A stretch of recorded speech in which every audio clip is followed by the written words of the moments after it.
वह संत शास्त्र बेकार है, वह संप्रदाय बेकार है जो हत्या करवाना सिखाता है, वह संप्रदाय बेकार है जो मानवता को दुख देता है, मानवता का हनन करता है, वह संप्रदाय बेकार है। मैंने कहा ध्रुव जो है वह कुसंग में है, कुगति व प्राज्ञा, व्याकरण में उपसर्ग है। कु का मतलब बुरा, सु का मतलब अच्छा। अपने जीवन को दो उपसर्ग से आप जोड़ते हैं, एक कुसंग है, एक सुसंग है। मैं इसका स्पष्टीकरण कर देता हूं। एक तोता था, उसका नाम था गंगाराम। ठीक से सुनिए, गंगाराम का जीवन कुसंग में था और उसका भाई था, उसका नाम था तिलक राम, उसका जीवन सुसंग में था। गंगाराम को किसी ने पकड़ लिया और अपने पिंजरा में कैद कर लिया। वो सुगा गंगाराम जिसके यहां रहते थे, उसका बाल बच्चा गाली बकते थे। आप लोग भी गाली बकते हैं पति को, कोई पति को कोरिया भी कहते हैं यहाँ पर, बोलिए। पति को और गाली देते हैं?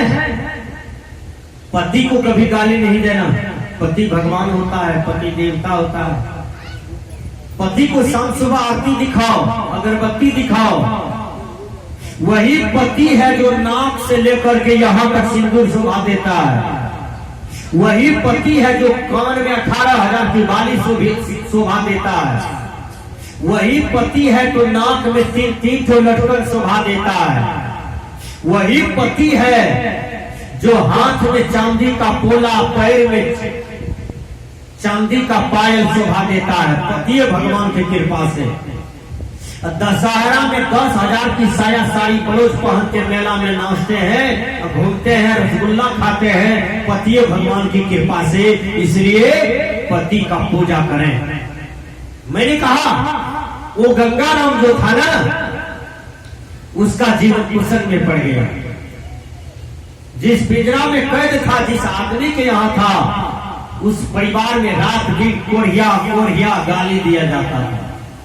सुन लीजिए, और कोढ़िया शब्द बहुत खराब होता है। आज पंजाब में गाली दिया जाता है, पंजाब में भी लड़ाई झगड़ा है, लेकिन पंजाबी में जब लड़ाई झगड़ा होता है तो पंजाबी क्या कहती है? तो हर बेटा दरोगवा है। तो वो कहे छे ताल फेंक के गे, हमार बेटा दरोगवा नहीं है, तोरे बेटा दरोगवा है। तो देखियो, यानी दरोगा बनेगा, बड़ा बाबू बनेगा, ये गाली देता है। यानी दरोगवा शब्द जो है उन लोग का, जो थाने का बड़ा बाबू होता है, दरोगा होता है। यानी तोरो बेटा दरोगवा है। तो वो कहे हे गे हमार बेटा में है, तोरे बेटा दरोगवा है। तो देखिए ये कितना सुंदर गाली है कि यदि गाली भी देता है तो ये सुंदर गाली का प्रयोग हो रहा है कि तेरा बेटा थाना का प्रभारी बनेगा, बड़ा बाबू बनेगा। और वो जोर से कहता है तोरो बनतो, तो तोरो बनतो तो हमरो बनते, तो तोरो बनतो। विचार कीजिएगा। आप कहते हो कोढ़िया अपने पति को, पड़ोसी को, बेटा को, ससुर को, ये कैसा अभद्र शब्द का प्रयोग आप करते हैं। इसलिए गुरुवर कबीर कहते हैं आदत बुरी सुधार लो, बस हो गया भजन, मन की तरंग मार लो, बस हो गया भजन। मैंने कहा कि गंगाराम सुगा जो है पिंजरा में कैद है और उस परिवार में गाली बका जाता था, कोढ़िया कोढ़िया कोढ़िया, हमेशा कोढ़िया। याद कर लीजिए, वो जो था ना कोढ़िया सीख गया। ठीक से सुनिए। और एक दिन रास्ते से राजा जा रहा था, राजा रथ से जा रहा था। ये सुगा राजा को देख लिया। सुगा कहता है कोढ़िया कोढ़िया, राजा कहता है अरे ये कौन सा आदमी का सुगा है, हमको कोढ़िया कोढ़िया कह रहा। क्योंकि सुगा को जो बोलिएगा सुगा वही सीखेगा। याद कर लीजिए। मंत्री को कहा इस सुग्गा को पिंजरा सहित खोलो, ले चलो, कल सुग्गा को फांसी देंगे, हमको गाली दिया। अब सुग्गा को ले गया राज दरबार, चारों तरफ ढोला पिटवा दिया कि सुग्गा राजा को गाली दिया था कोरिया लगा के। देखिए गंगाराम को फांसी पड़ता कल, यानी सुग्गा का नाम था गंगाराम, उसको फांसी पड़ता। पता चला उसके भाई को, वो भी पिंजरा में कैद था, लेकिन किसके यहाँ था? सत्संगी के यहाँ था। वहां गाली नहीं बका जाता था, वहां दिन रात कहते थे सब संतन की बड़ी बलिहारी। वहां सुंदर सुंदर बातें सीखा था तिलक राम, वही सुग्गा का भाई था, दूसरा सुग्गा। लेकिन उसको पता चला कि कल मेरे भाई का फांसी होने वाला है, तो तिलक राम बेचारा दौड़ करके आया राजा के पास। कहा राजा साहब मेरे भाई को फांसी क्यों दे रहे हैं? कहा तुम्हारे भाई फांसी का काबिल है, इसलिए फांसी दे रहा हूं, क्योंकि इन्होंने मुझे गाली दिया है कोरिया लगा करके। ठीक से सुनिए, कहा कोरिया लगा के गाली दिया है? कहा हाँ। सही में समुच्चा पंडाल में 10,000 लोग फांसी देखने के लिए बैठा हुआ था कि सुग्गा को फांसी मिलेगा, राजा देगा फांसी। और उस समय भी वो कोरिया कोरिया चिल्ला रहा था। देखिए तिलक राम कहता है राजा साहब भाई का कोई अंतिम इच्छा नहीं है, मेरा अंतिम इच्छा है आपके साथ। का क्या? का अंतिम इच्छा ये है कि हमको कुछ बोलने के लिए दिया जाए। क्या बोलो? का मेरा भाई का इसमें करते दोष नहीं है, 1% दोष नहीं है।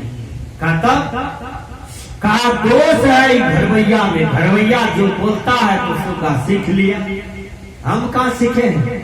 तब राजा को दिमाग में बात फंसा, कहा ठीक बोलते हैं, सुग्गा को तो हम जो सिखाएंगे वही सीखेगा, दोष तो मेरा भाई का नहीं है, दोष है घरवैया को, घरवैया गलत बात बोलता था, इसलिए ये सुग्गा मेरा भाई सीख लिया। राजा तब फांसी से रिहा कर दिया उनको, और घरवैया को पकड़ करके सजा दे दिया। विचार कीजिए, तो संगति को निहारिए। आपका बेटा दारू पीता है तो रुपया की संगति से बचा ले, दारू नहीं पिए। आपका बेटा दिन रात तंबाकू लेटाता है, देखिए तंबाकू चाटने में लोग माहिर हैं, कुछ चाटे न चाटे तंबाकू चाटते रहते हैं। विचार कीजिए, अच्छी बात नहीं है। आप कभी का लौंग चाटिए, इलायची चाटिए, ये ठीक है। छेना खाइए, ठीक है, खोआ खाइए, ठीक है, लेकिन खैनी काहे खाते हैं? खैनी में निकोटीन नाम का कीटाणु है, जहां खैनी रखते हैं वहां धीरे धीरे कीटाणु पकड़ता है, और वो कीटाणु धीरे धीरे हड्डी में पकड़ता है निकोटीन। जब हड्डी में पकड़ लेता है तो अल्सर, कैंसर हो जाता है। खैनी वाला कैंसर का कहीं इलाज नहीं है, कितनों जमीन बेच करके भेलोर जाके इलाज कराइए, फिर भी आपको मरना तय है, जीना तय नहीं है। याद करें, एक खैनी से कैंसर आता है, इसलिए खैनी का त्याग करना चाहिए। आज भारत सरकार ये खैनी वाला कैंसर से मात खा गया। भारत सरकार, आप कोई भी सरकारी अस्पताल में जाइए, वहां दिया हुआ है खैनी वाला कैंसर का तस्वीर और खैनी वाला कैंसर का घाव, अब प्लस वहां लिखा हुआ है तंबाकू जहर है, जानलेवा है, इनका त्याग करें। फिर भी लोग नहीं समझते हैं, लोग खैनी पर खैनी चाट रहे हैं, खाते जा रहे हैं। भाइयों, अपने जीवन को परिवर्तन कीजिए, अपने जीवन को बदलिए, अपने जीवन को सजाइए। ये खैनी के गुलाम है आप, इसलिए आज संकल्प लीजिए कि खैनी आज से हम नहीं खाएंगे।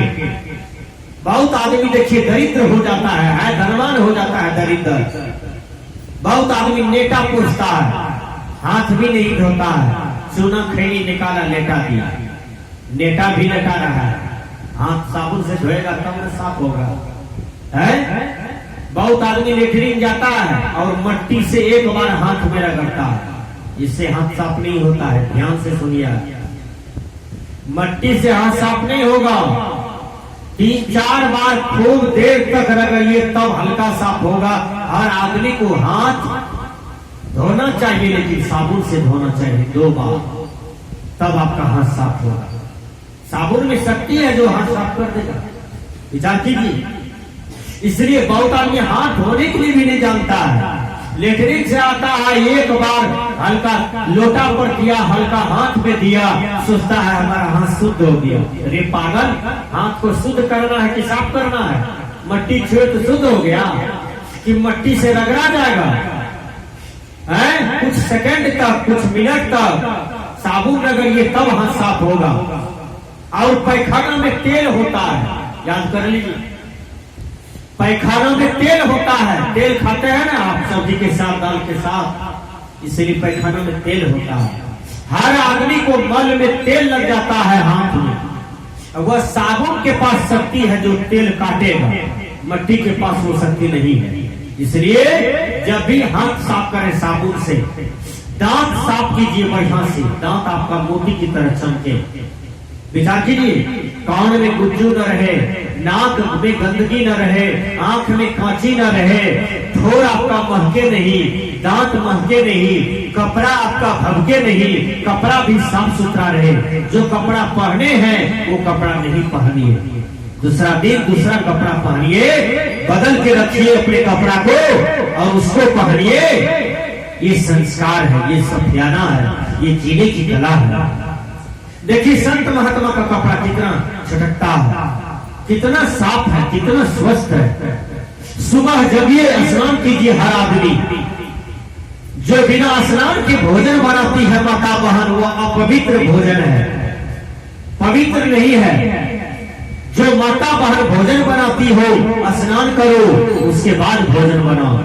क्योंकि आप जो है लेटरिन रूम गए हैं, आपका साया सारी रोज गंदा हो गया, मक्खी बैठा है, मच्छर बैठा है। इसलिए स्नान कीजिए, कपड़ा चेंज कीजिए, तब आप कोई भी काम कीजिए, तब आपका सफियाना हुआ। बहुत से माताएं का हाथ रखी गंदा होता है। जो चकला बेलना से रोटी बनाती है, वो 3 दिन पर चकला बेलना साफ करते हो, उसमें कीटाणु हो जाता है।